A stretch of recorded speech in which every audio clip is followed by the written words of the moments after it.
Sometimes I'll be thinking I want to turn this whole video series of random thoughts into just a whole ass comedy show, right? But then I start to think, what would I do with certain thoughts that I have? Like, you know the person who has the world record for the most amount of piercings on their body? Yeah, does he just live in perpetual fear of fridges and massive magnets? Like, it's not really a funny question, it's more of an interesting question. Like, what does he do when he steps into the shower? Like, does he take them all out so they don't rust? I don't know. This nigga gotta start getting ready 5 hours in advance before he goes somewhere so he can take the piercings off and put them back on. Anyway, let me start with the video. Y'all ever been to a soccer game or maybe just seen that shit on TV? There's something always interesting going on. It could be niggas in the crowds going, or it'd be like the refs cheating, or somebody's about to score a goal, or somebody's attempting to take out another nigga's ankles. But despite this, us Americans just love to tell niggas how boring soccer is. Whole time, we got a sport called Nascar. Like, NASCAR is so fucking boring that the only way somebody can consider a race interesting was if somebody crashed and burned in the middle of the fucking race on the side of the track. Actually, speaking of soccer, do you know how much better the sport would be if niggas were allowed to go off sides to score? But also imagine what would make baseball better is if the sport simply just didn't exist. But in all seriousness though, imagine if they made it so that you could just throw the ball at the head of a nigga while he run into base. That would be the equivalent of like when they added dunking into the NBA. Speaking of crazy shit, you remember that time when they dug up some woman's body and found out that it had not decomposed yet? And some religious people were calling that shit an act of God and just proof that God exists. Now, granted, I don't know the reason why the body didn't decay, but how the fuck is that a sign of God existing? Like, did you just go through every single scientific possible reason and just say, nope, that shit's bullshit, nigga, God? Now, ignoring the fact that people will find any reason to validate their own opinions and beliefs, I want to pose the question, if it was God, why is that the shit that he chose to show that he exists? Like, this is an all-powerful being. This nigga flooded the world for 40 days and 40 nights. Fuck it, God could give me bitches.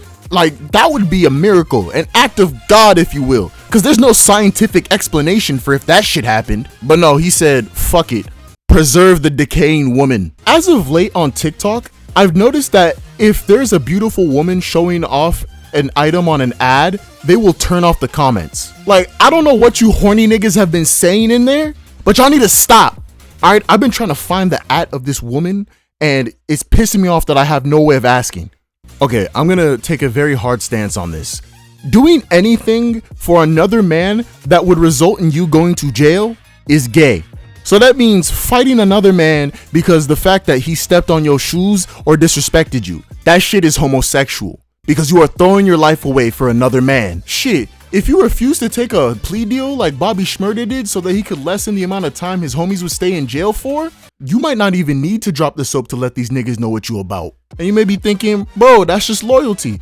Alright, but there's a certain level of loyalty that I expect before it's like, yo, your whole asshole on my dick. Speaking of forms of intimacy, telling people my social security number for any reason feels like I'm getting butt-ass naked even if I'm over the phone. For example, right, I'll be on the phone with the insurance company and they won't even ask you for your name first. They'll just be like, what's your social security? Like, damn nigga, try to ask my name or try to get to know me first before I drop my drawers and shit. Like, at least scammers, when they call you over the phone, try to make you feel comfortable and tell you that you're in safe hands before asking you for the most personal information imaginable. Also, speaking of the insurance company and any other place related to your health, y'all ever gotten the call with them and like the automated message will tell you, if this is a life-threatening emergency, please dial 911. Because of this shit, I've wondered, who was the first dumbass nigga that decided to dial the 9 numbers necessary to reach their primary care physician instead of calling the 3 numbers necessary to get the police? Like, did you expect your primary care doctor to fly over and come save you like Superman? You know, since we're talking about companies doing weird shit, I am sick and tired of these minimum wage ass jobs asking me to sit in front of my computer for upwards of an hour filling out bullshit that I don't give a fuck about just for them to not hire me. Like, the next time a job does this shit, I'm about to just walk into their building and clock in for a shift.